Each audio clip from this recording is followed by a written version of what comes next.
Saatnya Anda simak Jamus Gemilang, Jagongan lan Musyawaroh. Selamat datang di Desa Wisata. Pelestarian juga sangat penting, di mana Filosofi di balik ini tuh apa? Di 96.8 FM Radio Gemilang.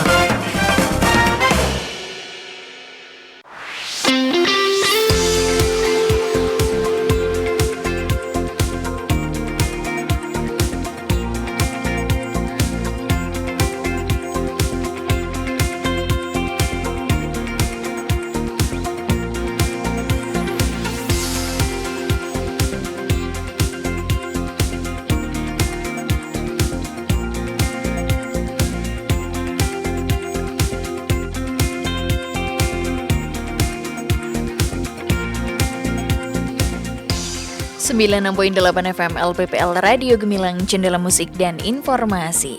Hai Sobat Gemilang, selamat pagi. Ketemu lagi barengan Kalista Absari yang kali ini ready menemani Anda tentu di Jamus Gemilang, Jagongan lan Musyawaroh spesial kali ini. Program kerjasama dengan Dinsos PPKB PPPA Kabupaten Magelang yang membahas topik yang menarik, Ayahku Pahlawanku. Dan tentunya Kalista kali ini nggak sendirian, sudah ada narasumber yang sudah hadir, sudah rawuh di studio Radio Gemilang FM. Kali ini kita langsung sapa saja. Selamat pagi menjelang siang untuk Ibu Nanik selaku Kepala Bidang Pengendalian Penduduk dan Ketahanan Keluarga pada Dinsos PPKB PPPA Kabupaten Magelang. Selamat siang Ibu. Selamat siang Mbak Kalista dan Sobat Gemilang semua. Oke, apa kabar hari ini Bu? Alhamdulillah sehat. Oke. Dan selanjutnya ada Bapak Alif Lukmanul Hakim sebagai dosen teknik industri Universitas Islam Indonesia. Selamat siang Bapak Alif. selamat siang Mbak Kalista dan juga sahabat Gemilang sekalian. Senang sekali bisa hadir dan ikut meramaikan acara ini. Oke, kabar baik hari ini Bapak? Alhamdulillah Mbak Kalista baik. Oke. Mbak Kalista juga. Amin. Selanjutnya ada Ibu Rayinda Faizah sebagai psikolog. Selamat siang Ibu Faizah. Selamat siang Mbak Kalista dan Sobat Gemilang. Kabar baik Ibu? Alhamdulillah kabar baik meskipun agak sedikit serak ya. Oh iya. Semoga tidak mempengaruhi semangat kita siang hari ini. Siap. Oke, Bapak Ibu, kita akan membahas kupas tuntas isu fatherless dan bagaimana gerakan Ayah Teladan Indonesia atau GATI ini hadir sebagai solusi tentunya selama 1 jam ke depan. Dan buat Anda Sobat Gemilang yang pengen bergabung, Kalista membuka kesempatan di chat WA 081578968968 dan acara ini bisa Anda simak secara live streaming di gemilangfm.id ataupun di beritamagelang.id. Oke, kita langsung saja membahas tentang fatherless. Definisi aduh Kalista jadi grogi nih Bu. Bisa dijelaskan kepada sahabat Gemilang sebenarnya yang dimaksud dengan fatherless atau ketiadaan figur ayah ini seperti apa sih? Monggo dari Ibu Nani dulu. Terima kasih Mbak Kalista untuk kesempatan hari ini terkait dengan fatherless sendiri. Seperti kita ketahui bersama bahwa saat ini banyak fenomena terkait dengan tumbuh kembang anak itu tanpa kehadiran peran ayah. Dan itu menjadikan berdampak terhadap proses perkembangan anak kedepannya terkait dengan banyak permasalahan anak yang setelah digali itu berawal dari ketiadaan peran ayah ini. Dan selanjutnya pada kesempatan ini izin juga kami memperkenalkan program dari kami terkait dengan Gerakan Ayah Teladan Indonesia. Jadi Gerakan Ayah Teladan Indonesia itu diinisiasi dari Kementerian Kependudukan dan Pembangunan Keluarga, kalau dulu BKKBN. Jadi salah satu quick win-nya dari Pak Menteri, Pak Wihaji terkait dengan bagaimana toh menumbuhkan lagi peran ayah dalam tumbuh kembang ini. Jadi atas dasar latar belakang itu yang menginisiasi terkait dengan program Gerakan Ayah Teladan Indonesia ini Mbak Kalista. Oke. Terus Ibu Nani, besaran masalah tentang fakta dari fatherless ini yang terjadi kita bicara di lingkup Kabupaten Magelang aja ya Bu. Ini seperti apa Ibu? Monggo. Terkait dengan faktanya sendiri untuk di Kabupaten Magelang cukup banyak nggih. Mungkin Mbak Rayi yang selama ini menjadi mitra kami di Dinas Sosial PPKB PPPA juga nanti bisa menambahkan. Jadi banyak terkait dengan kasus permasalahan khususnya yang terkait dengan anak masih cukup lumayan. Oke. Kalau dibilang banyak, ya banyak, tapi kalaupun ada upaya yang sudah kita lakukan juga trennya menurun, khususnya terkait dengan pernikahan anak dan sebagainya. Alhamdulillah dari tahun ke tahun juga trennya menurun. Dari tahun 2023 kurang lebih 500-an, tapi kemarin di 2024 sudah berkurang menjadi kurang lebih 200-an kasus perkawinan anak. Dan terkait juga mungkin kasus-kasus yang lain ada terkait dengan mungkin bullying dan sebagainya, dan juga mungkin terkait dengan KGBO, kekerasan berbasis gender online, itu juga mungkin salah satu latar belakangnya setelah digali juga karena kekurang hadiran peran ayah dalam pengasuhan. Oke. Ada tambahan mungkin dari Ibu Rayi sendiri terkait dengan penjelasan dari Ibu Nani? Saya menambahkan terkait dengan yang tadi terkait dengan pernikahan anak ya. Jadi memang ternyata kebetulan juga kemarin ketika kita melakukan pendampingan, kita juga melakukan riset terkait dengan fatherless. Jadi memang ternyata dari hasil riset sendiri itu fenomena fatherless itu agak cenderung tinggi di masyarakat Kabupaten Magelang, dan akhirnya itu dampaknya salah satunya adalah kalau kita lihat itu terkait dengan strategi coping stresnya anak. Kemudian yang kedua adalah terkait dengan cognitive processes. Jadi bagaimana cara anak itu dalam melakukan problem solving ataupun decision making itu salah satunya dipengaruhi dari keterlibatan ayah dalam interaksinya dengan anak. Jadi akhirnya ya muncullah itu bentuk-bentuk strategi coping stress anak yang cenderung kurang adaptif. Contohnya mereka tidak cenderung lari ketika dihadapkan dengan suatu masalah. Kemudian salah satu pelarian yang mereka anggap enak itu kan pernikahan. Kemudian salah satunya juga terkait dengan kemampuan mereka untuk decision making juga. Akhirnya juga peningkatan terkait dengan angka kehamilan di luar nikah itu karena di salah satunya juga karena tidak lekatan dengan peran ayah, akhirnya berdampak pada kemampuan mereka untuk mengambil keputusan ataupun menyelesaikan masalah gitu. Oke, terkait dengan inovasi program daerah yang mungkin diluncurkan Dinsos untuk mendorong keterlibatan ayah, ini seperti apa, Ibu Nani? Terkait dengan inovasi untuk saat ini kami memang masih mengacu dari provinsi ya, dari BKKBN khususnya, yaitu terkait dengan Gati ini ada beberapa inovasi. Yang pertama yaitu terkait dengan dekat, yaitu desa kelurahan ayah teladan. Beberapa waktu lalu pernah kita sosialisasikan terkait dengan dekat ini kepada masyarakat di hampir seluruh desa perwakilan nggih, dan harapannya itu ditindaklanjuti, jadi nanti ada komunitas-komunitas terkait dengan ayah ini yang nanti akan diberikan materi-materi terkait dengan bagaimana atau pengasuhan ayah ini. Untuk yang di tingkat sekolahan ada sekolah bersama ayah atau sebaya. Jadi ini yang nanti akan kita galakkan untuk terkait dengan program Gati ini, dan juga konsorsium ayah teladan. Jadi mungkin ada seperti Pak Alif nanti bisa juga menginisiasi terkait dengan konsorsium ayah teladan ini untuk bisa dikembangkan di Kabupaten Magelang.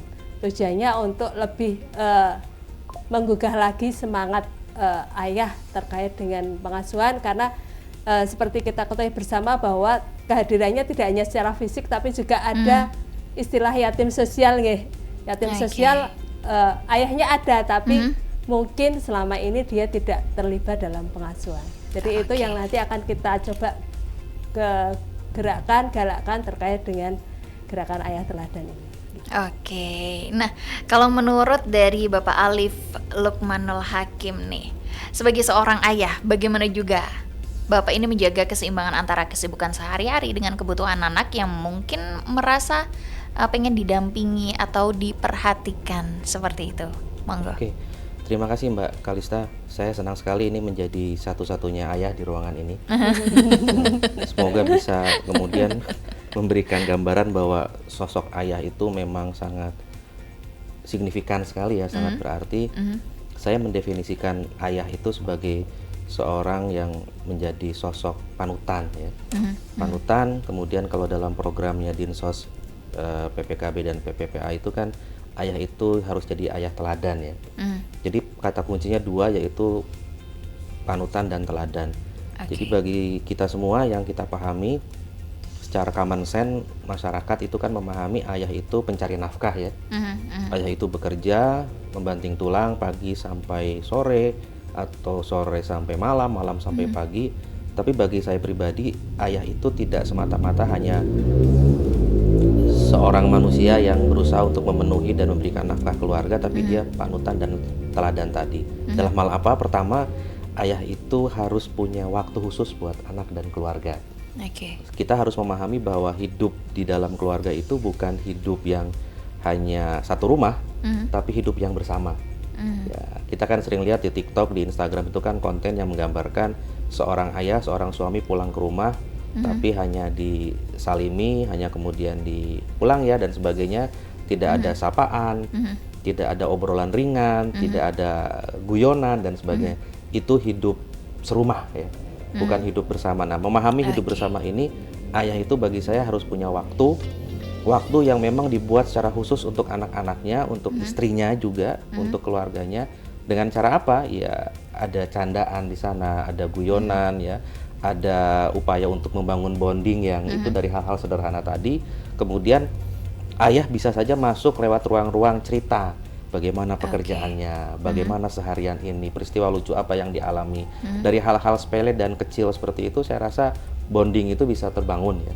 Jadi saya masuk lewat situ dulu, bahwa sosok ayah itu sebelum mau jadi panutan, sebelum akan jadi teladan, dia harus memberikan gambaran bahwa everything is okay gitu ya. Semua baik-baik saja dengan peran yang dialami, yang dijalankan, tapi kemudian ayah menjadi sosok yang selalu hadir dengan waktu-waktu khusus. Nah, itu kata kunci tadi saya penting sekali untuk dimiliki oleh seorang ayah bagi saya loh, seperti itu. Oke, kalau nilai atau prinsip yang paling Bapak ingin wariskan kepada anak dan bagaimana ini Bapak itu menanamkan dalam kehidupan sehari-hari? Oke, tadi saya mulai dari waktu khusus, quality time, dan kemudian membangun kehadiran emosional. Kalau yang ingin saya wariskan jelas kejujuran, kejujuran dan integritas. Jadi satunya kata dan perbuatan. Itu panutan dari ayah dan teladan dari ayah yang paling bisa diberikan kepada anak-anak itu adalah kejujuran dan integritas.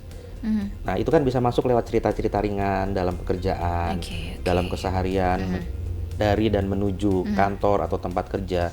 Jadi membangun kejujuran dan integritas, satunya kata dan perbuatan. Kemudian menanamkan dalam diri anak-anak itu rasa hormat kepada siapapun itu, apalagi yang lebih tua, yang lebih berilmu, hormat kepada ayah dan ibu, hormat kepada keluarga dan sebagainya. Bahwa menghormati orang lain yang patut untuk kita hormati bukan sebentuk sebuah kesalahan atau kehinaan, tapi kesadaran bahwa kita itu memang tidak ada apa-apanya dibanding yang lain. Nah, itu kan membangun rasa hormat, kemudian tangguh. Jadi ketangguhan. Jadi ayah itu kan harus penuh ketangguhan, harus punya resiliensis yang tinggi ya. Dan saya rasa dari sisi itu integritas dan kejujuran, satunya kata dan perbuatan, kemudian rasa hormat dan juga ketangguhan itu sebetulnya elemen yang harus ada dalam diri seorang ayah, dan saya yakin semua ayah punya itu. Dan kadang kalau kita lihat di TikTok dan di Instagram itu kan laki-laki tidak pernah bercerita ya, itu Bu Rai ya, Bu Nani ya, dan kadang-kadang banyak loh ayah yang memang tidak bercerita karena pada dasarnya dia sedang membangun tiga hal ini, walaupun banyak juga ayah atau bapak atau papa yang itu tidak tahu itu sebetulnya yang sedang dia bangun. Jadi kadang-kadang itu yang perlu kita ketahui. gitu. Oke, baik. Kita beralih ke Ibu Rayinda. Mengapa juga ini kehadiran dari ayah sejak dini dan juga keterlibatan ayah sejak dini ini bisa penting banget untuk perkembangan emosional dan juga kepercayaan diri pada si anak ini? Monggo Ibu. Oke, sebenarnya gini Mbak Kalista, semua peran orang tua baik dari segi ibu maupun ayah itu punya peran yang sangat pentingnya. Cuma mungkin karena kita itu kan hidup di budaya yang memang sangat lekat dengan patriarki ya. Dan mungkin ada beberapa orang juga yang salah untuk memahami terkait dengan makna patriarki. Seperti tadi yang disampaikan oleh Pak Alif bahwa ya saya ayah datang itu cuma bekerja pulang sudah selesai. Tetapi mereka melupakan bahwa anak itu belajar terkait dengan beberapa hal dari orang tuanya. Kalau dari ibunya, anak itu belajar terkait dengan kasih sayang, kehangatan. Sedangkan kalau dari sosok ayah, mereka itu akan belajar terkait bagaimana sih cara untuk disiplin, bagaimana sih cara untuk memimpin, bagaimana sih cara untuk tanggung jawab.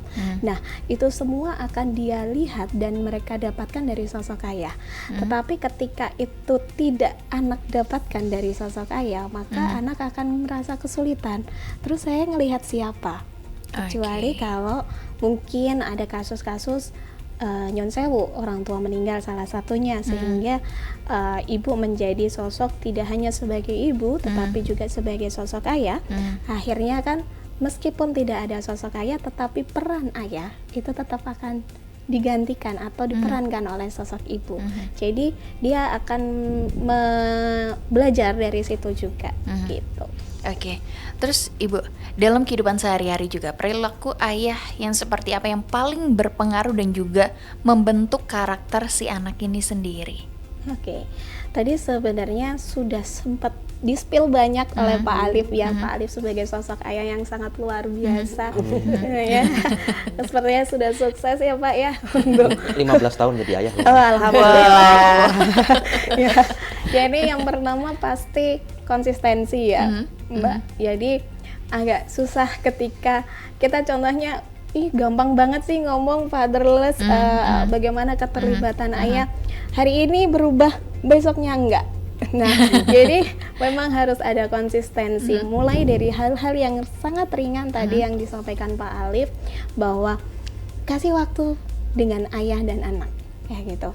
Kalau seandainya ayahnya, waduh aku capek kerja, pulang mau istirahat, boleh istirahat, mungkin kita akan kasih waktu space untuk ayahnya istirahat 1 sampai mungkin 15 menit sampai 1 jam. Setelah itu, setelah kita charging energi ya, kayak bahasanya kalau handphone kita mati, kita cas dulu. Kalau sudah selesai cas, udah kita fokus ke anak kita kayak gitu. Karena ya kalau kita sudah siap untuk punya anak, ya kita harus siap untuk mengasuhnya. Salah satunya konsistensi. Kemudian yang kedua adalah terkait dengan bagaimana kita menjadi role model untuk anak kita. Jangan, karena banyak sekali kasus itu juga awal mulanya itu adalah dari salah satunya contoh dari perilaku ayahnya. Kita ngomong kalau nggak boleh ngerokok ya, tapi ayahnya merokok.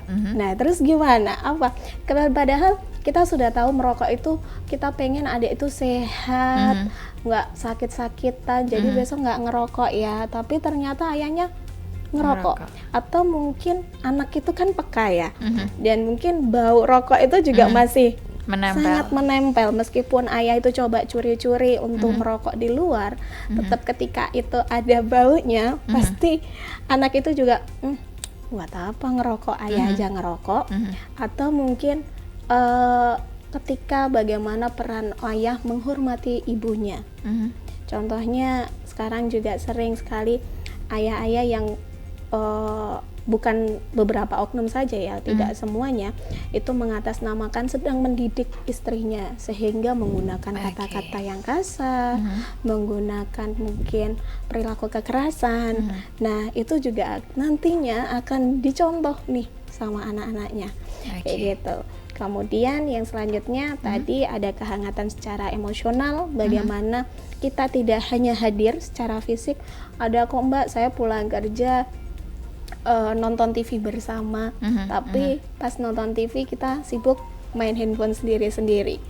Nah, otomatis itu juga tidak ada kehangatan secara emosional. Atau sekedar makan malam saja. Kalau mungkin zaman saya 90-an itu makan bersama sama bapak ibu, ya fokusnya ke makanan. Kita cerita tentang masalah sekolah, kita cerita tentang pekerjaan. Tapi kalau sekarang itu kan iya beneran ada makanan tapi ada pendampingnya, handphone itu. Jadi semuanya sibuk. Dan yang selanjutnya itu keterlibatan aktif antara ayah dengan dunia anak.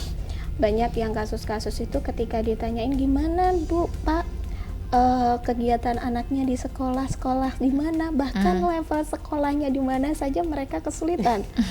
Sekolah di mana ya Mbak? Pokoknya di SD sana Mbak, tapi nggak tahu di SD mana. Atau sekedar temennya siapa mereka nggak tahu. Jadi itu adalah beberapa nilai yang penting untuk membangun kedekatan antara ayah dengan anak. Oke, baik. Seru sekali perbincangan kita kali ini, ya Bapak Ibu.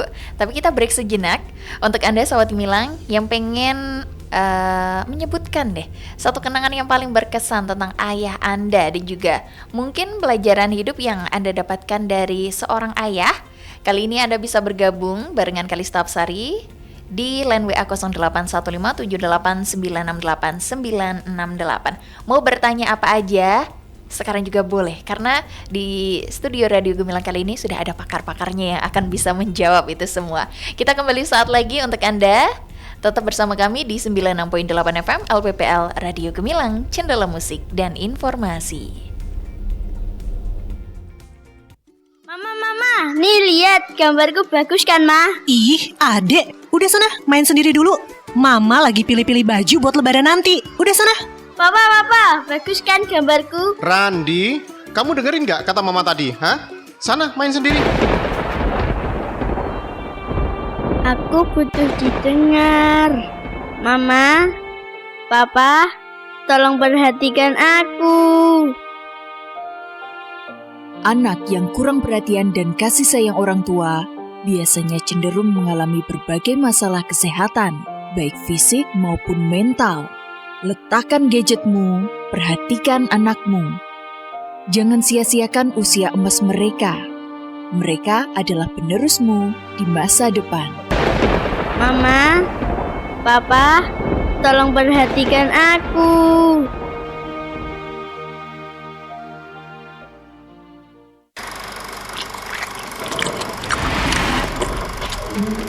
Stunting masih menjadi PR yang harus diselesaikan bersama.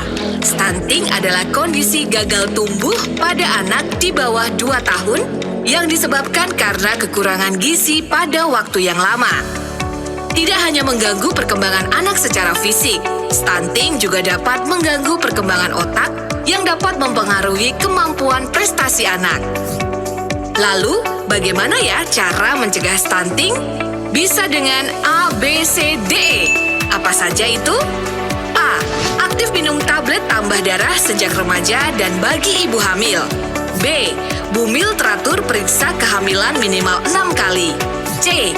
Cukupi konsumsi protein hewani bagi bayi di atas 6 bulan. D. Datang ke posyandu setiap bulan dan imunisasi balita. E. Eksklusi atau pembatasan makanan selain ASI selama 6 bulan sampai 2 tahun. Yuk bersama mencegah stunting untuk menyiapkan generasi muda yang produktif dan unggul menuju Indonesia Emas 2045. Iklan layanan masyarakat ini dipersembahkan oleh pemerintah Provinsi Jawa Tengah.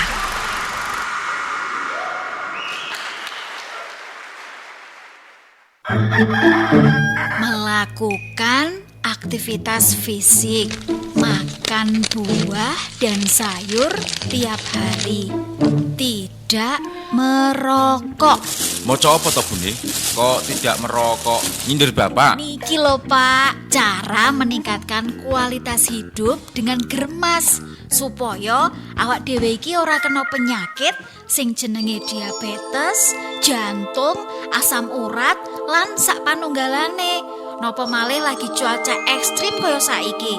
Awak dhewe kudu menjaga lingkungan, Pak. Weleh-weleh, aja meten-meteni to Bune.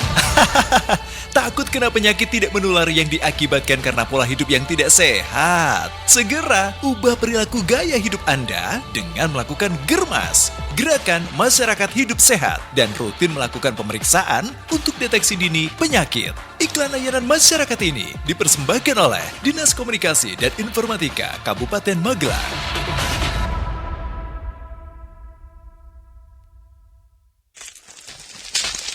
Bu Sari, mau kemana Bu? Ini Pak, buang sampah di sungai sebelah. Gini Bu, jangan buang sampah sembarangan, karena sampahnya dapat mengganggu kelancaran air sungai, sehingga bisa menyebabkan banjir.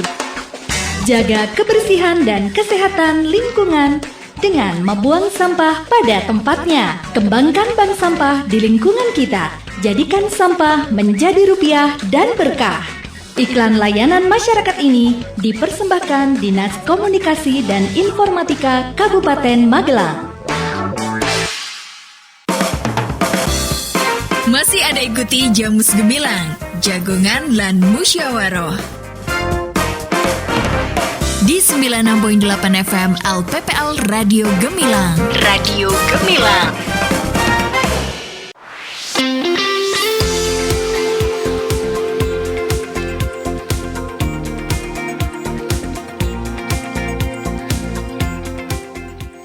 Oke, sahabat Gemilang, Anda masih terus barengan Kalistap Sari yang kali ini menemani Anda tentu di Jamus Gemilang, Jagongan lan Musyawaroh. Spesial kali ini program kerjasama dengan Dinsos PPKB PPPA Kabupaten Magelang membahas topik yang menarik, Ayahku Pahlawanku.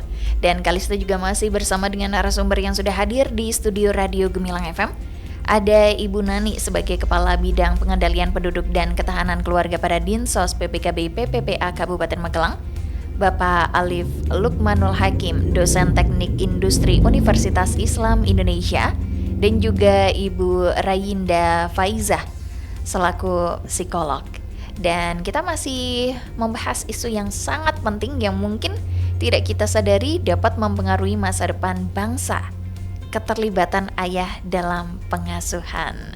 Isu tentang fatherless ini kita bahas kali ini tentu selama 1 jam ini. Dan buat Anda yang pengen bergabung, Kalista membuka kesempatan di chat WA 08157968968. Bisa juga Anda simak secara live streaming di gemilangfm.id ataupun di beritamagelang.id.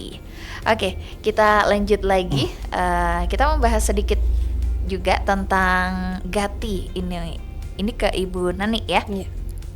Ibu Nani, yang menjadi target utama dalam menjalankan Gati dan mengukur keberhasilan dari gerakan Gati ini kan seperti ada gerakan yang ayah mengantar anak ke sekolah atau gamas itu sendiri. Ini ada kegiatan edukasi lainnya atau kegiatan ini sudah berjalan di Kabupaten Magelang, Ibu? Monggo. Terkait dengan gerakan ayah itu ya, itu untuk yang di Kabupaten Magelang sempat pada Hari Keluarga Nasional kita ada gerakan pas masuk, kebetulan kan Hari Keluarga Nasional bersamaan dengan anak masuk sekolah pertama. Kita ada himbauan untuk pas masuk pertama itu diantar oleh ayahnya. Jadi itu gerakan yang kita lakukan di awal, tidak ada kepedulian terkait dengan itu.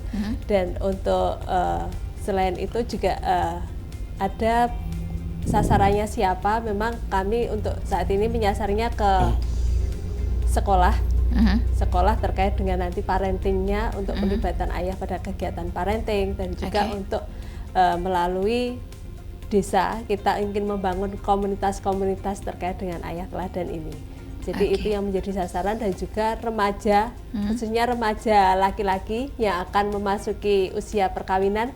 Nanti itu menjadi sasaran kita untuk program ini, sehingga ada bekal bagi calon ayah nih, untuk terkait dengan bagaimana dia ketika nanti berkeluarga ada kesiapan untuk peran juga dalam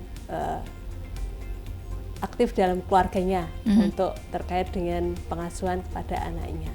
Jadi kita juga ada di kegiatan yang khususnya untuk yang calon ayah itu memang ada kelas nikah ya, Itu ada kelas nikah dan juga ada link yang nanti mereka bisa belajar. Selain kalau yang kasus khusus mungkin Mbak Rayi terkait dengan yang di bawah umur memang ada pendampingan khusus, tapi untuk yang usianya sudah memenuhi untuk memasuki jenjang pernikahan, kita ada kelas khusus, jadi kelas pranikah. Itu yang nanti biasanya kita sosialisasikan melalui kelas online dari BKKBN untuk kita sebarluaskan ke masyarakat terkait dengan kelas online ini. Oke, baik. Oke, dari Ibu Rayi sendiri, mungkin ayah juga punya pekerjaan. Terus banyak ayah juga yang menghadapi tekanan pada pekerjaan. Gimana nih caranya untuk ayah tuh bisa tetap hadir dan memberi kehangatan dan juga berinteraksi kepada anak ini sendiri? Monggo Ibu. Oke. Sebenarnya tadi ya kita belajar juga dari Pak Alif ya, yang sudah melakukan pengalaman secara nyata dari sosok ayah ya. Jadi caranya untuk membangun kehangatan dengan anak meskipun sudah capek kerja, salah satunya seperti tadi, salah satunya dengan gerakan mengantar anak ke sekolah, itu kita melakukan ritual-ritual sederhana. Nggak harus kok ritual-ritualnya yang terlalu mewah, harus makan dining di restoran, atau mungkin harus wisata di tempat yang sangat jauh, atau staycation di hotel, nggak perlu. Mungkin hanya sekedar mengantarkan anak ke sekolah itu buat anak itu sudah kayak wah banget kayak gitu. Kemudian ritual-ritual sederhana mungkin jemput sekolah, makan bersama, hanya sekedar makan mie ayam di warung berdua kayak gitu, itu juga bisa dilakukan. Kemudian sebaiknya dalam satu hari itu ayah menyisakan waktu sedikit yang memang khusus untuk anak. Ya, tidak hanya mungkin nantinya kalau sama istrinya kan bisa pillow talk ketika sebelum tidur ya. Jadi kalau sama anak itu bisa diberikan ketika dalam satu hari ada satu khusus, satu momen yang memang itu konsisten. Contohnya sudah disepakati sama anak, nanti ketika ayah pulang kerja, nanti ayah dikasih waktu dulu ya 15 sampai 20 menit. Nanti setelah itu kita main. Kayak gitu. Jadi itu hal-hal yang konsisten yang bisa dilakukan ayah. Kemudian ayah juga perlu mendengarkan dan memvalidasi perasaan anak. Jangan sampai budaya pola asuh yang dulu di mana ayah itu menjadi sosok yang harus sangat tegar, sangat cool, sehingga nggak boleh nangis, nggak boleh sambat kayak gitu bahasanya, itu nanti diturunkan ke anak. Karena seharusnya anak itu bisa merasakan dan boleh kok kita memvalidasi anak lagi marah ya, dan kita bisa mengajarkan cara marah yang benar itu seperti apa, dan itu yang paling ampuh dari ayahnya. Meskipun ibu juga ampuh ya, meskipun kayak gitu, tapi ampuh sekali. Nah, ampuh sekali ya, keris ya, Mbak ya. Tapi ayah itu juga memiliki peran di situ. Dan alhamdulillahnya sekarang itu saya lihat keterlibatan ayah dan kesadaran ayah terkait dengan parenting itu sangat meningkat.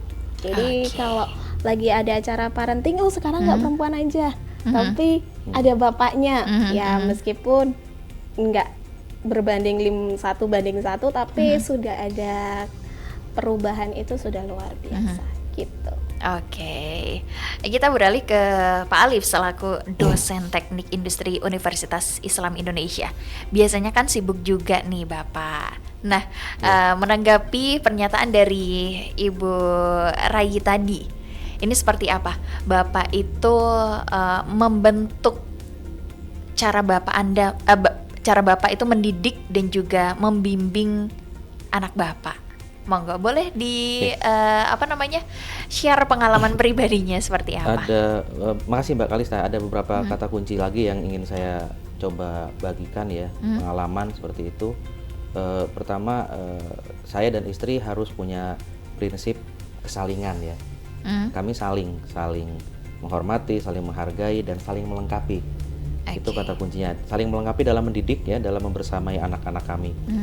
Dan kemudian sebagai seorang ayah, di tengah kesibukan dan rasa capek itu, mungkin setiap ayah agak berbeda ya, karena tadi budaya masa lalu kata Bu Rayi, dan juga pembawaan setiap ayah berbeda.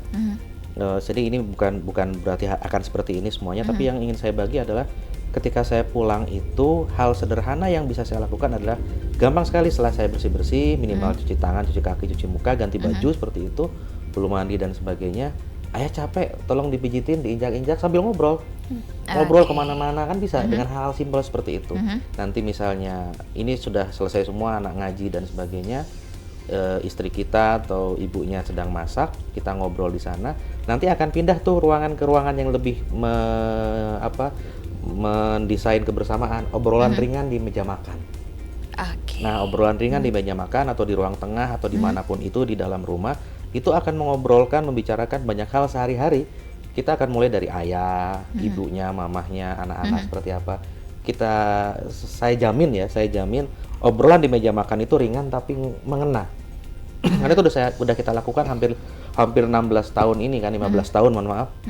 Dan itu menjadi obrolan yang ringan tapi semuanya bisa dipantik untuk mengeluarkan apa sih yang terjadi hari ini, apa sih yang kemudian peristiwa menarik, apa sih peristiwa lucu, apapun kita bicarakan di sana. Dan di sana akan muncul terbangun keterbukaan di ruang-ruang simpel dan sederhana seperti itu.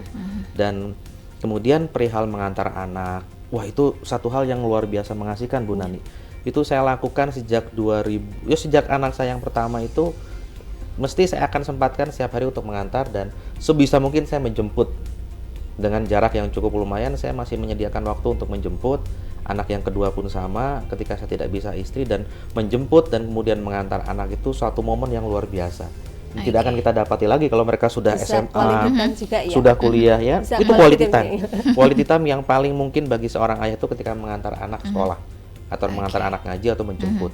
Dan terbentuk biasanya kalau di tempat saya, di dalam internal keluarga saya, ya main tuh sama ayah. Bahkan jajan pun sama ayah.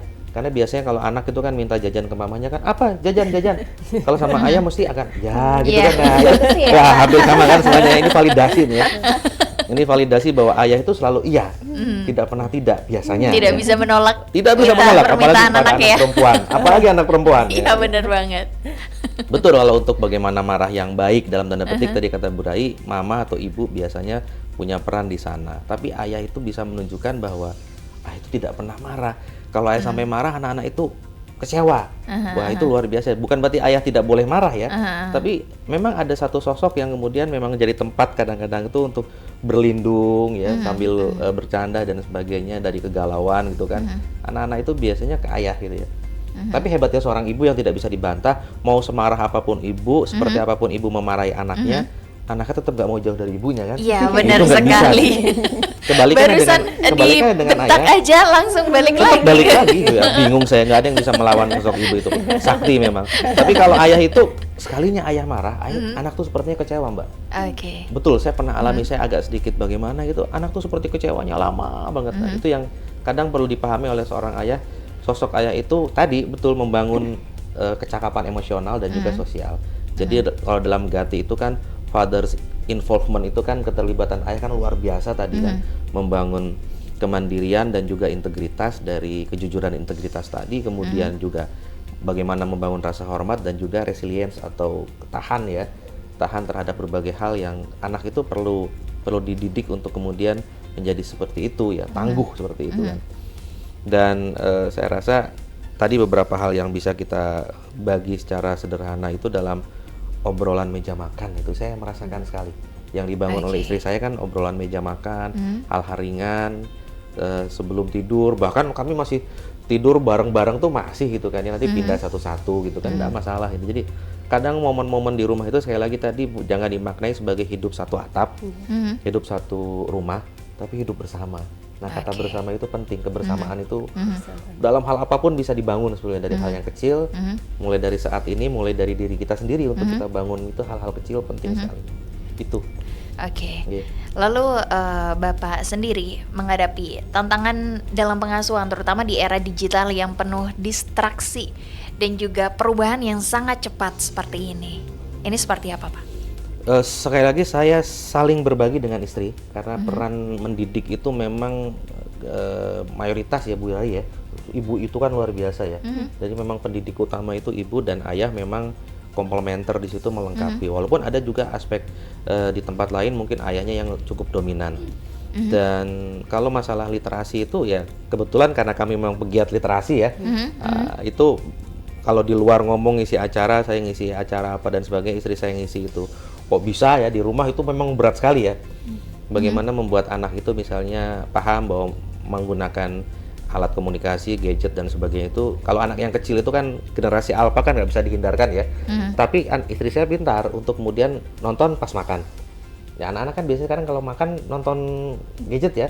Tapi kami pun tidak pakai HP karena itu kecil, kebetulan kami punya PC, komputer gitu kan, jadi kan anak tidak terganggu matanya kan secara penglihatan lebih besar, sudutnya seperti itu. Dan kalau makan, kalau mau lihat gadget ya pas makan, saya bilang seperti itu. Bahkan anak sekarang itu belajar pun kan harus pakai generasi alpha itu kan belajar baca buku itu nggak ada 5 menit bilang capek, punya marah-marah. Kemudian ketika selesai mereka malah main-main. Akhirnya kami punya cara ya dengan AI itu kan ya, apa yang ada di buku dan sebagainya itu kita masukkan ke AI, nanti muncul di layar. Jadi mereka belajarnya lewat layar PC gitu ya. Jadi anak alpha terutama itu. Dan saya rasa bapak ibu semua kan sekarang mesti punya handphone ya. Jadi handphone itu bisa digunakan dengan hal-hal yang positif tadi buat belajar. Kata kuncinya belajar itu pakai handphone, pakai HP silahkan, tapi pas itu digunakan kita juga mendampingi. Kemudian saya rasa di setiap HP kita itu kan ada kontrol orang tua ya, itu bisa diaktifasi kan. Kemudian yang paling penting juga adalah orang tua harus jadi role model tadi kata Bu Rai, role model dalam penggunaan HP. Ketika saya aktif di TikTok, saya aktif di Instagram ya karena memang ruang gerak saya di sana kan, saya pengajar, saya juga harus menyesuaikan dengan Gen Z seperti itu ya. Semua konten pembelajaran saya ada di sana. Jadi ketika anak saya lihat saya main TikTok gitu, ayah TikTokan, tapi kan ayah konten untuk belajar. Mereka saya ajak untuk lihat. Jadi hal-hal positif sejauh itu bisa kita berikan, tetap kita berikan. Jadi seperti itu. Jadi saya rasa kembali orang tua itu punya peran yang luar biasa. Kalau dulu kan ada istilah mendidik, menemani anak kan paling mudah adalah sambil nonton sinetron ya Bu ya. Anak kan anteng diem ya, karena ikut nonton sinetron dulu kan. Sekarang paling anteng, paling gampang tuh ya ngasuh anak paling gampang, ibunya nonton sinetron atau nonton apa di YouTube, anaknya main HP kan. Anak nggak akan kemana-mana, nggak akan gimana-gimana, tapi kan itu dalam tanda petik merusak ya. Nah, pintar-pintar kita untuk HP itu, gadget itu digunakan kapan, peruntukannya bagaimana, pengawasannya dari kita. Dan saya rasa sebetulnya bisa sih itu dikelola ya, seperti itu. Gitu Mbak.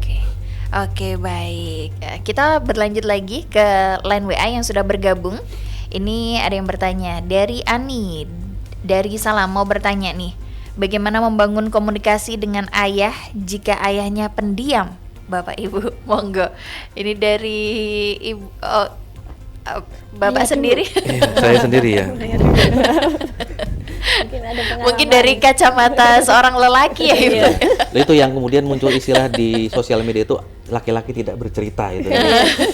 Bener-bener gak cerita ya? Iya, diem gitu kan ya. Ya itu tadi Bu Rai sudah sempat spill membuka sedikit bahwa ada budaya ya di masyarakat kita yang memang ketika seorang ayah, orang tua mendidik anak laki-laki, kamu harus tegar, kamu harus kuat, kamu harus hebat, jangan pernah kelihatan kalah ya, jangan pernah kelihatan kamu sakit atau kemudian ada masalah, harus tegar dan sebagainya. Di satu sisi itu mungkin bagus ya untuk membuat ketangguhan, mandiri dan sebagainya. Tapi kan orang itu kan ada batasnya ya, ada simpul di mana dirinya itu memang perlu untuk didengarkan, perlu sambat tadi kata Bu Rai, dan ada yang mendengarkan keluhan dan keluh kesah itu. Dan menghadapi ayah yang pendiam, saya rasa ya kembali di sini peran istri ya, peran ibu, peran mamah itu selain menjadi teman dalam mengasuh anak dan juga membangun pola komunikasi di dalam rumah tangga, istri juga ini bisa menjadi katalisator bagi saya. Dia pemantik ya. Saya ya sering banyaknya juga diam untuk tidak menambah masalah ya. Ketika ada masalah, ada masalah apapun dalam sebuah keluarga mesti terjadi ya. Yang satu harus lebih cenderung diam, mengalah dalam tanda petik ya, untuk tidak makin memperkeruh dan memperumit masalah. Tapi kemudian si ibu atau si istri itu kan bisa jadi semacam jembatan komunikasi. Ayah lagi capek, ayah lagi ada problem, ada tugas yang harus diselesaikan dan sebagainya. Ya beri waktu ayah tadi seperti itu dan sebagainya. Tapi ada yang menarik juga kadang-kadang semua masalah itu bisa keluar baik dari si ayah, dari si bapak, contoh saya, atau anak saya yang laki-laki itu kan pendiam. Itu dia di rumah diam, tidak banyak bicara, berkebalikan dengan anak nomor 2 yang sangat atraktif dan banyak bicara. Tapi ada ruang dan momen di mana si anak pendiam ini, dan saya yang cenderung juga kalau ada masalah atau apapun diam agar tidak memperkeruh seperti itu keluar ketika di luar. Ketika kita main kemana, kita makan lotek bareng, ya kan, kita berkendara bareng kemana, itu di dalam kendaraan, di mobil atau kemudian di motor, cerita itu muncul.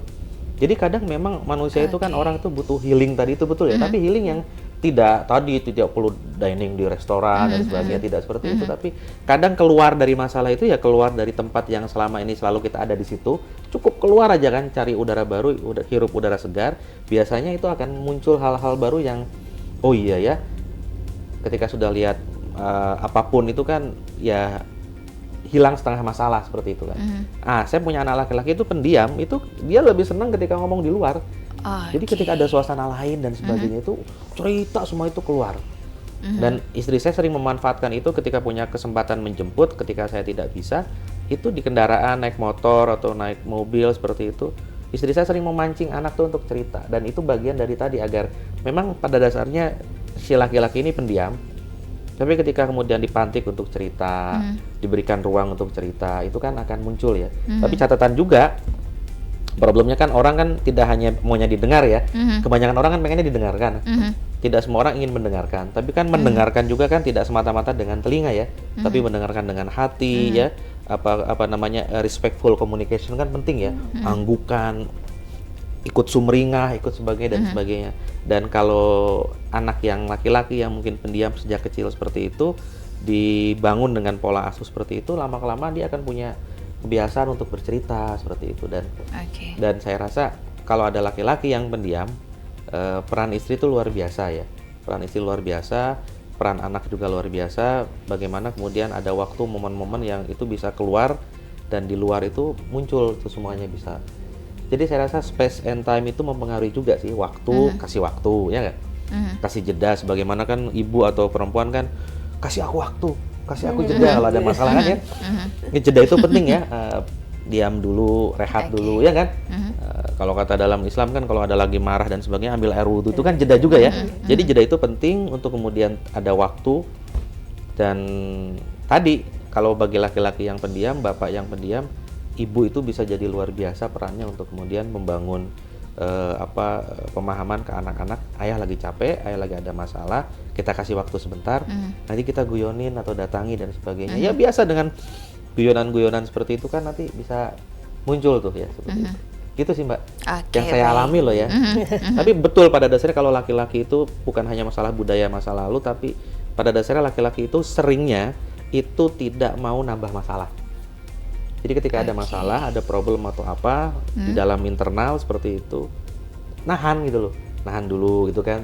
Biasanya loh ya, kebanyakan mayoritas seperti itu agar tidak makin keruh masalah.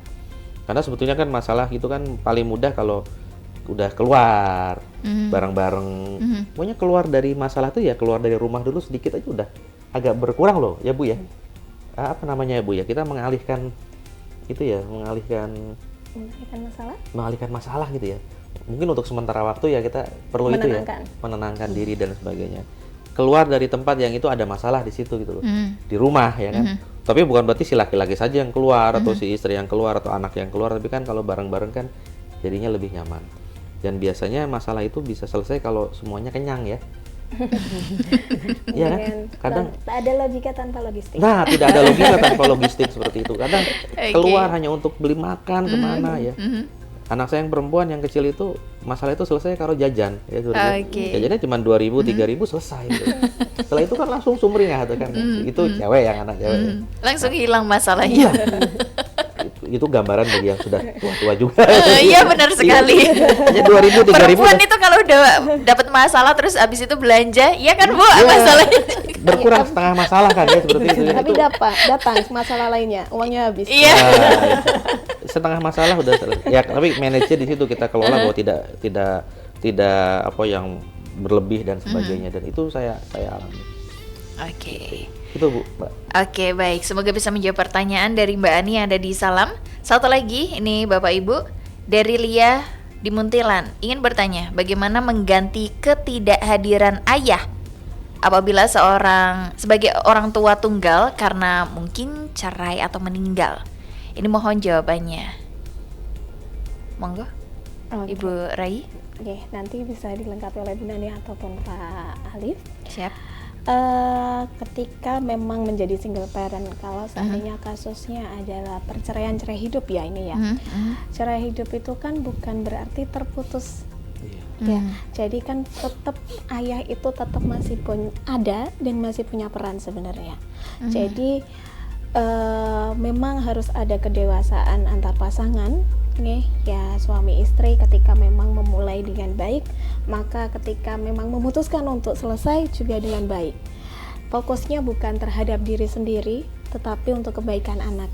Mungkin agak susah ya ketika memang ada konflik di dalamnya, tetapi kadang-kadang juga orang tua harus menurunkan egonya, karena jangan sampai lagi-lagi nanti yang jadi korban itu anaknya. Nah, jadi harus memang ada pembagian peran, meskipun nantinya ini untuk kasus cerai hidup nih, untuk kasus cerai hidup ayah itu tetap harus dimaksimalkan perannya meskipun tidak tinggal satu rumah. Kehadiran itu kan tidak hanya kehadiran langsung itu kan tidak harus selalu duduk bersama. Percuma dong duduk bersama tapi satunya main handphone masing-masing. Tapi kan kita butuh kualitas bukan kuantiti, bukan kuantitas. Jadi bagaimana kita juga ketika memang harus bercerai hidup, kemudian ayah juga tinggal di tempat yang lain, tetap masih ada komunikasi. Sekarang itu kan handphone itu memudahkan kita semua. Video call, WhatsApp call, itu kan bisa dilakukan setiap saat dan setiap waktu kayak Rexona lah ya. Jadi nggak ada alasan lagi untuk terhambat terkait dengan komunikasi. Jadi memang itu pun sebagai bagian dari menunjukkan bahwa ayah itu hadir, kayak gitu. Atau mungkin gantian jemput saja. Jemput itu antara pulang perjalanan dari rumah sekolah ke rumah itu banyak hal yang bisa kita bahas. Bahkan mungkin hanya sekedar lihat apa kucing loncat itu jadi sesuatu yang bisa dibahas banyak hal dengan anak, kayak gitu. Jadi kalau untuk kasus cerai hidup memang harus ada kedewasaan antara dua belah pasangan. Jadi untuk tetap memaksimalkan peran ayahnya meskipun tidak tinggal satu rumah. Sedangkan ketika memang kondisinya adalah cerai mati atau mungkin ayahnya telah tiada, itu seringkali yang menggantikan sosok ayah itu adalah ibu. Jadi ibu itu nanti akan menjadi peran ganda. Peran gandanya itu bukan terkait dengan bekerja dan memasak saja, tetapi beliau juga menjadi ibu dan ayah, kayak gitu. Jadi nanti anak itu akan belajar terkait dengan tadi yang sudah sempat saya bahas di awal. Anak itu akan belajar terkait dengan tanggung jawab itu dari ibunya dan tanggung jawab dari ayah, dari tanggung jawab atau cara menafkahi dari ibunya. Dan sebaiknya memang ibu tidak menutup cerita tentang ayah. Jadi sebaiknya ya sama sih cerai hidup ataupun cerai mati, kita juga perlu kok menyampaikan tentang sosok ayahmu itu kayak gini loh. Gak hanya yang jelek-jelek, khususnya yang sedang mengalami cerai hidup ya. Kadang-kadang itu kita kan masih kesel, bapakmu itu loh kayak gini. Yang diungkit itu yang sakit aja. Tetap akhirnya itu kan anak terbangun persepsinya tentang ayah itu kan negatif. Jadi nanti ketika ketemu ayahnya pun dia enggan karena dia sudah punya point of view, punya persepsi yang negatif terkait dengan ayahnya. Nah, sama. Jadi ketika apapun itu kasusnya, cerai hidup ataupun cerai mati, ibu juga tadi menjadi katalisator, penyambung ya. Jadi bisa menanamkan hal-hal baik terkait dengan peran ayah. Meskipun ada hal-hal negatif dari ayahnya, itu nanti jangan itu yang di-highlight. Kadang-kadang perempuan itu kan kalau sudah curhat, udah cerita itu yang keluar tuh yang jelek-jeleknya aja ya, yang negatif aja ya. Saya pura-pura nggak ada di sini. Oh ya, siap. Saya pura-pura nggak ada. Ini semuanya belajar ya. Saya sebagai perempuan juga belajar. Jadi saya juga sebagai perempuan belajar bagaimana caranya untuk tidak melihat sesuatu itu dari sisi negatif terus kayak gitu. Padahal sebenarnya mungkin pas pacaran happy bagaimana perhatiannya itu juga perlu disampaikan kepada anak gitu. Oke. Ada tambahan dari Bapak Alif mungkin sedikit? Iya. Saya rasa kata kuncinya sekali lagi kehadiran itu kan bukan hanya soal fisik. Ya. Bukan melulu soal fisik tapi soal hati. Kalau hadir tapi kita nggak pakai hati kan ya nggak nyambung gitu ya, nggak ada konektivitas di situ. Dan anak itu mungkin tidak akan mengingat seberapa lama kita pernah hadir di sisi mereka. Tapi kan anak itu akan mengingat bagaimana perasaan yang mereka miliki ketika kita hadir di dekat mereka. Bisa dipahami ini sedikit filosofis loh ya. Jadi hadir itu kan bukan melulu soal waktu, bukan melulu soal sering dan banyaknya, tapi kan hadir dengan hati. Itu kan beda dengan hadir yang hanya diam, tapi tidak ada apa-apa di sana. Nah, dan anak itu seringkali mungkin nggak akan ingat seberapa lama kita itu hadir. Misalnya seorang ayah hadir di hidup mereka, ya kan? Tapi kan yang akan anak-anak ingat itu kan ketika ayah itu hadir, perasaan mereka seperti apa dengan kehadiran itu. Ketika kita hadir dengan hati kan luar biasa. Anak akan mengingat itu. Hanya nganter dan jemput sekolah tapi dengan hati, hal-hal kecil bisa kita bicarakan, makan bareng-bareng, minum es krim bareng-bareng ya kan, dan sebagainya, atau hal-hal kecil lain remeh-temeh yang itu bisa. Saya sering ngajak anak saya ikut tahlilan, ikut acara kampung, baik yang besar maupun yang kecil. Itu kan terbangun, mereka tahu aspek sosial seperti apa. Kemudian saya beberapa kali ngisi parenting keluarga di PAUD, di sekolah. Ya laki-laki ya Bu ya, tapi alhamdulillah ngisi parenting dan kebanyakan bapak-bapak itu jadi seneng. Dan setelah itu bapak-bapak sering curhat banyak dengan saya kan ya. Jadi ruang curhat juga antara saya dengan bapak-bapak. Tapi curhatnya bapak-bapak biasanya pakai logika ya gitu. Kok bisa ya seperti ini ya? Ya. Itu jadi saya rasa agar ayah itu terlibat itu ya tadi hal-hal simpel, hal-hal remeh-temeh itu jangan dihilangkan. Kebersamaan itu kalau dengan hati walaupun cuma makan es krim bareng, cuma beli cilok bareng, cuma beli cilor bareng ya seperti itu. Cuma beli papeda yang 500 rupiah seribuan bareng itu ya itu sudah satu hal luar biasa. Dan anak punya perasaan yang akan selalu mengingat itu dan jangan lupa bahwa anak itu kan nggak selamanya anak. Jadi waktu ketika anak masih anak-anak ya saya rasa itu waktu yang harus betul kita optimalisasi sebagai seorang ayah untuk ada bagi mereka. Ada tapi dengan hati, karena ketika mereka sudah tahu teman, sudah tahu geng, tahu kelompok, nanti besok habis SMA ya kita akan kehilangan waktu itu. Lupa dengan ayah ibunya. Ya. Semoga dengan kita membangun dari kecil seperti ini, walaupun mereka sudah dewasa dan sudah SMA atau SMK kuliah, mereka selalu ingat itu dan nggak akan pernah lupa bahwa ada tempat pulang bagi mereka untuk mereka punya keluh kesah dan sebagainya. Itu orang yang paling dipercaya, yaitu ayah dan ibunya. Kalau Mbak Kalista tahu lagunya Virgon yang diperuntukkan untuk anak perempuannya itu loh ya. Itu sosok ayah di situ ya. Yang ada syairnya itu kan bila bentakan kecilku patahkan hatimu seperti itu kan. Itu masih tidak apa-apa dibanding dunia mungkin bisa menyakitimu gitu loh kan. Jadi gitu. Ada lagi lagu buat ayah itu kan banyak Mbak. Lagunya Ada Band Yang Terbaik Bagimu itu keren banget itu lagunya. Itu kan. Ngena banget ya. Atau lagunya Bu Nani Ke Atas Generasi X itu ada kan Rinto Harhab yang ayah itu kan ya. Ada. Saya milenial. Sama dengan saya berarti ya. Saya juga milenial ya. Saya 80-an sama kita ya Bu ya. Saya paling muda nih. Ya. Ada lagi satu. Gitu Mbak. Jadi gitu.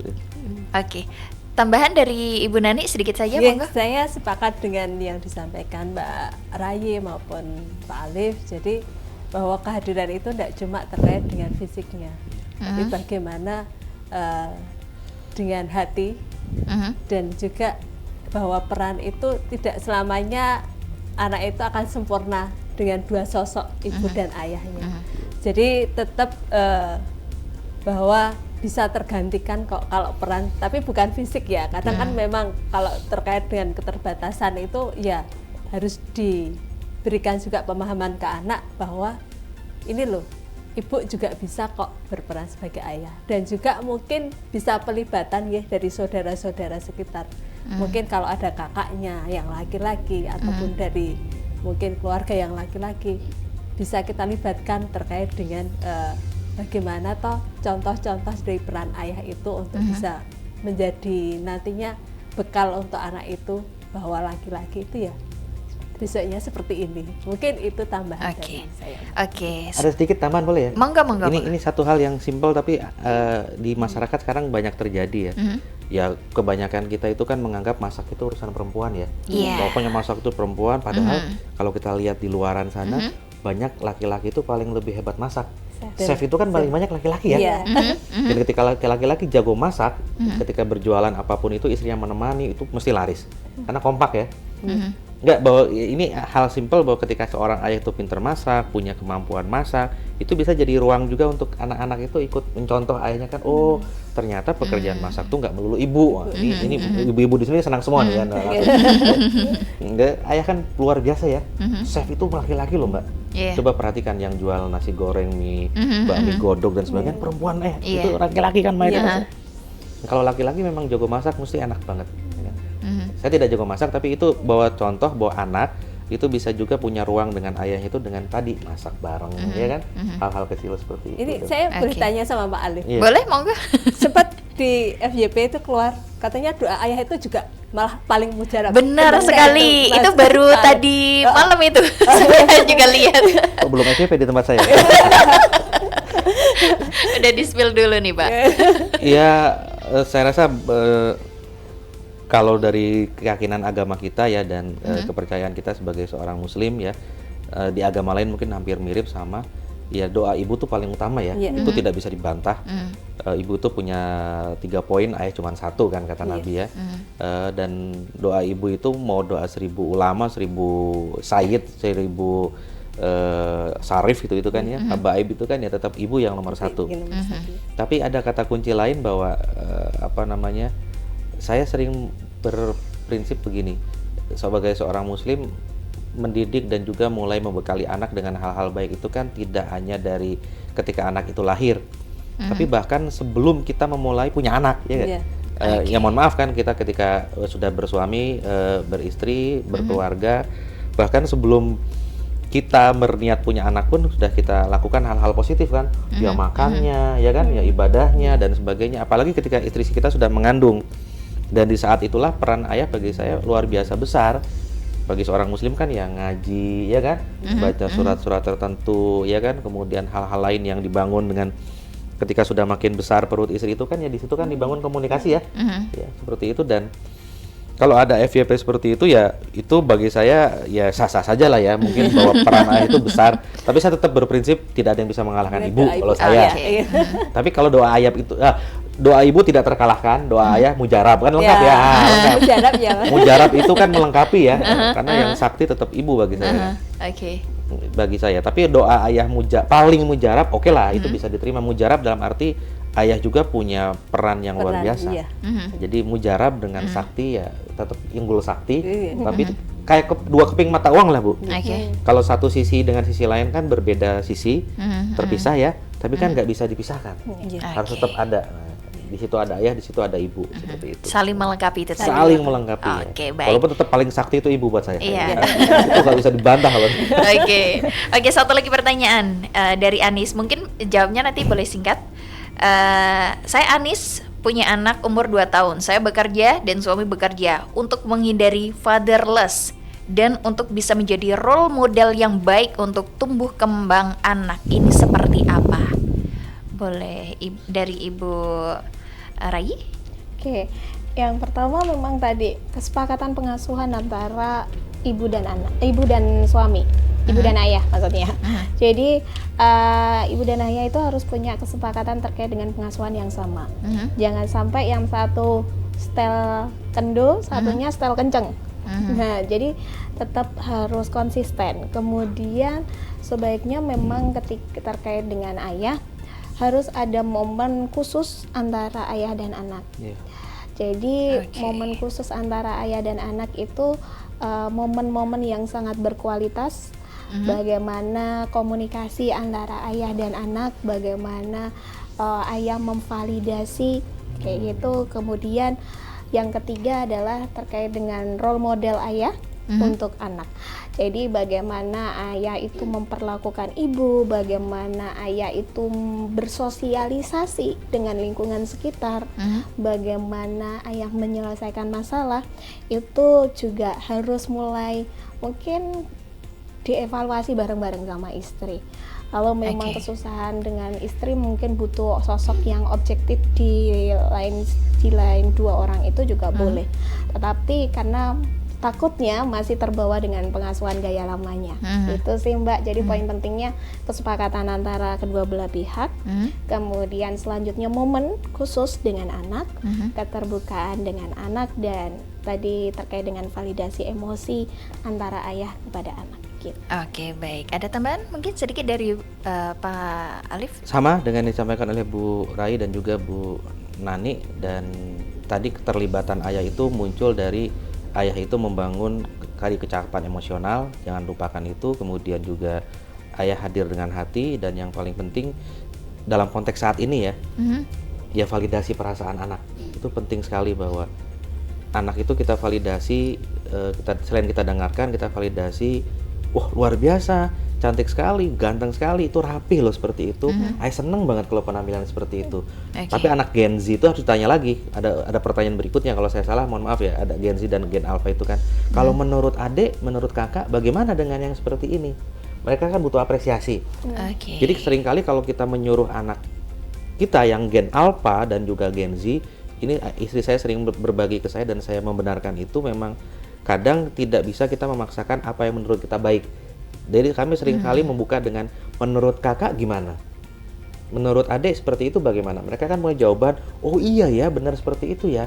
Kalau misalnya kita tambah dengan begini bagaimana? Nah baru kita masukkan pelan-pelan ya. Karena Gen Alpha dan Gen Z itu nggak bisa, kamu harus begini, kamu harus begitu, wah nggak bisa. Saya merasakan ngajar juga di kampus. Gen Alpha ya Bu ya, nggak bisa dengan menurut teman-teman kalau kita begini bagaimana. Saya selalu membahasakan mereka itu tidak dengan mereka, kalian, tapi teman-teman atau Anda seperti itu kan. Anda bagaimana, menurut teman-teman seperti apa. Jadi mereka perlu untuk didengarkan dulu apa maunya mereka, baru kita masukin pelan-pelan. Dan saya rasa itu pola komunikasi dari ayah atau ibu pun ke anak di masa sekarang perlu seperti itu. Kita perlu ingat bahwa mereka lebih cenderung ingin didengarkan, tapi disitulah kita juga ruang masuk kita untuk, oh iya ya, bener tuh, tapi tidak dengan tapi, kalau ditambah dengan seperti ini kayaknya bagus loh ya.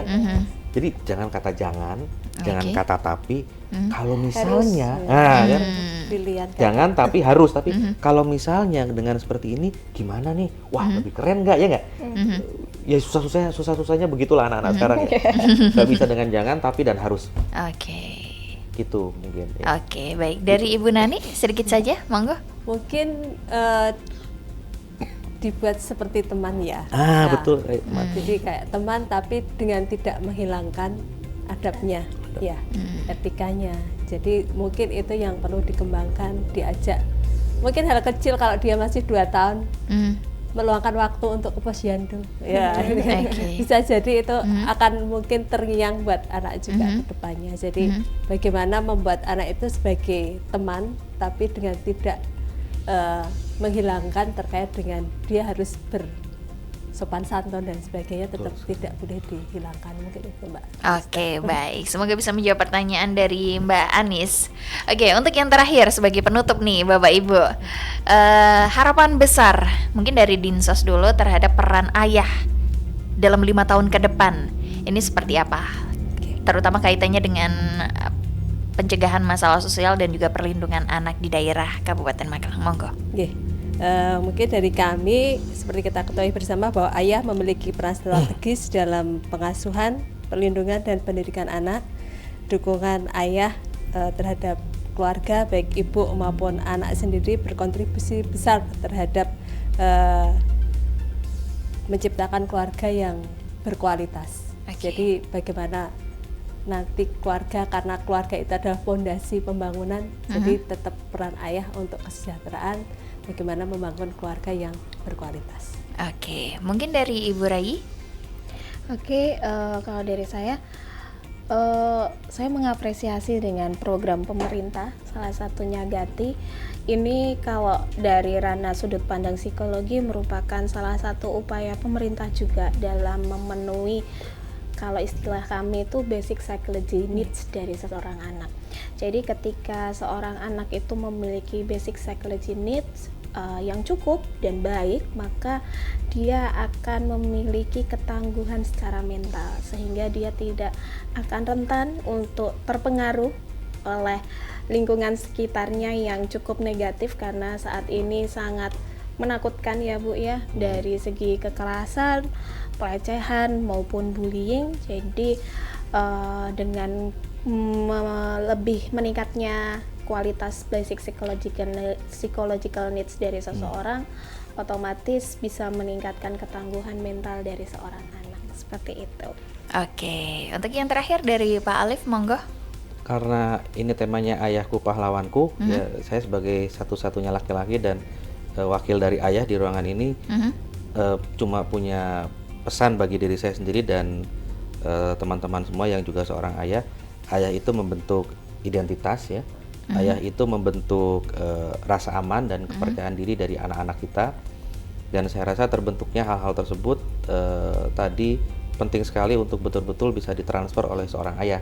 Identitas diri ya, sebagai seorang yang tangguh ya, sebagai seorang yang punya kepercayaan diri, mau terlibat secara sosial ya, tidak mudah kemudian diombang-ambingkan oleh masalah dan problem. Itu peran ayah luar biasa di sana, dan sejalan dengan programnya tadi yang disampaikan Bu Nani, Gerakan Ayah Teladan Indonesia, menjadi teladan dan panutan itu bisa dimulai dengan ayah memberikan contoh sebagai role model bagaimana menjaga stabilitas emosi di depan anak ya.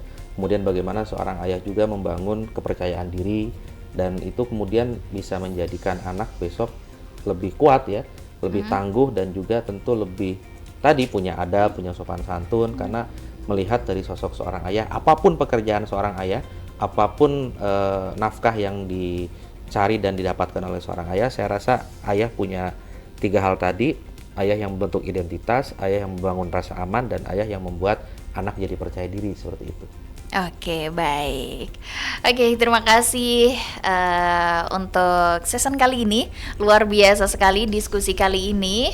Dan ini membuka mata kita bahwa fatherless ini bukan sekedar masalah domestik, tapi masalah sosial yang berdampak langsung pada ketahanan anak juga ya. Dan kita melihat bahwa bagaimana dinas sosial ini melalui program Gati ini bisa mencegah masalah sosial dan juga tentu menguatkan pilar keluarga. Terima kasih untuk narasumber yang kali ini sudah hadir di studio Radio Gemilang FM, sudah mengedukasi, sudah memberikan informasi banyak. Ini ada Ibu Nanik sebagai Kepala Bidang Pengendalian Penduduk dan Ketahanan Keluarga pada Dinsos PPKB PPPA Kabupaten Magelang. Terima kasih Ibu. Dan juga Bapak Alif Lukmanul Hakim selaku dosen teknik industri Universitas Islam Indonesia sudah berkenan hadir, dan juga Ibu Raihi Faiza selaku psikolog. Terima kasih sudah mengedukasi kita semua. Semoga kita selalu sehat ya Ibu. Amin. Sukses, semuanya lancar. Amin. Dan semoga semuanya diberkahi oleh yang di atas. Amin. Amin. Dan sahabat Gemilang, sampai di sini dulu kebersamaan barengan Kalista Absari yang kali ini menemani Anda tentu di Jamus Gemilang, Jagongan Lan Musyawarah. Spesial kali ini program kerjasama dengan Dinas Sosial PPKB dan PPPA Kabupaten Magelang, yang kali ini membahas topik yang menarik, ayahku pahlawanku. Kalista Absari bersama rekan kerja yang bertugas undur diri. Sampai jumpa, dan tetap selalu dengarkan 96.8 FM LPPL Radio Gemilang, Cendela Musik dan Informasi. Boleh dadah.